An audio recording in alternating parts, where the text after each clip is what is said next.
All right, this is beginning Charleston, class number 6. We did some solo jazz to We start. did a rock step, kick step today. So we started on our right foot, rock step, kick step, rock step, kick step. We did this for eight times in a row. And then we changed it to a crossover where we went diagonal, kick, step. We crossed that step over, rock step, rock step, kick step. We talked about staying on the front part of our feet and having our weight forward the whole time, even when we're doing our kicks. So try not to tip yourself back when you kick. You want to keep your balance forward the whole time. You can use your arms if you want to exaggerate it. So the thing we did last week, right before it, we went rock step, kick step, kick step, kick step, step. We go right into the rock step, kick steps, starting on our right foot. I'm going to just show you, we do 4 more of these, 3 more, 2 more, 1 more. They're not this fast, I promise. And then we do these crossovers for 8 times. I think that's enough times. You get the point. That was what we did in solo jazz. Oh, and that's the whole thing. Next week, we're just going to loop it. Then we did some partner dancing and we practiced what we were doing last week, which is this idea. We've got hand-to-hand Charleston. As a variation of hand-to-hand, we've got kick, rock step, kick step, kick step, kick, rock step, kick step, kick step, and we go back to hand-to-hand Charleston. So we worked on first this idea of connecting with your partner and having this compression and this stretch away. We've worked on the stretch away quite a bit. We want to make sure that everyone, when you're stretching away, is stepping all your weight on your right foot, and then your hip is stacked and your shoulder stacked over your foot, so you're all in a line here.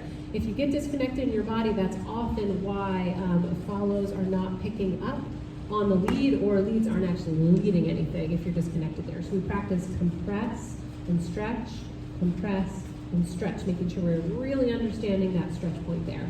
Then once you've got those two things, the move is already happening. So compress, stretch, then you just release and the move is happening. You're going to move all the way through to the other side because you don't know if you're going to do the variation again or hand-to-hand Charleston.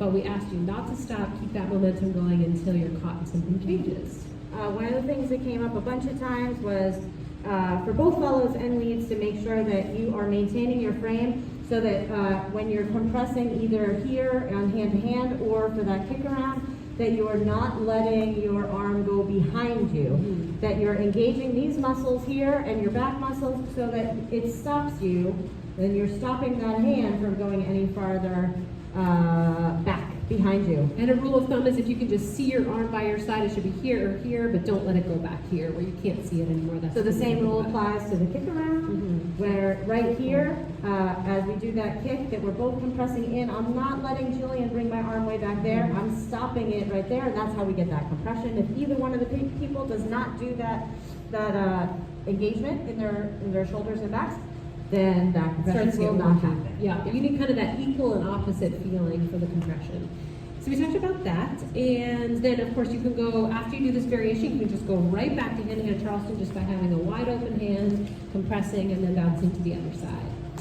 We practiced that stuff a bunch. We added in a couple of extra ideas at the end. Well, first of all, let's just show this. If you want to just start at the beginning, you've got your basic side by side. We open up, so we take it to the same side.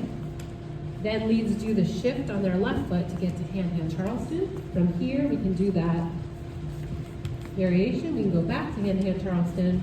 Leads do that little whoop-de-doo on their right foot, so we can go back to side by side. So that's kind of the whole complete of what you guys have been learning all the way through.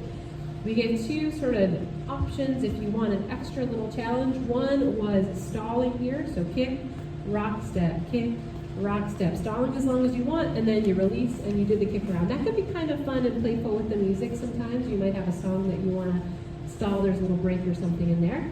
The other one was the intentional miss. So if we're doing this kick around, we can keep on going. If I don't catch Jen, we keep on moving. This is good practice for follows too, to just keep their momentum going if they're not caught. So those are 2 extra things that you didn't have to do if you're just barely hanging on, but if you wanted to try a new challenge, that's it. Yeah. Is that it? Yeah. Next week is our last class, you guys. We've got a new little thing to add in next week. We'll practice everything you've been learning. And then after that, beginning 6-count swing, which is probably, or Lindy Hop, which is probably our easiest entry point. It's a bit easier than Charleston right now. So, but that's our next A-level class. So you should join us. It'll be fun. That's it. Thanks, guys. Bye.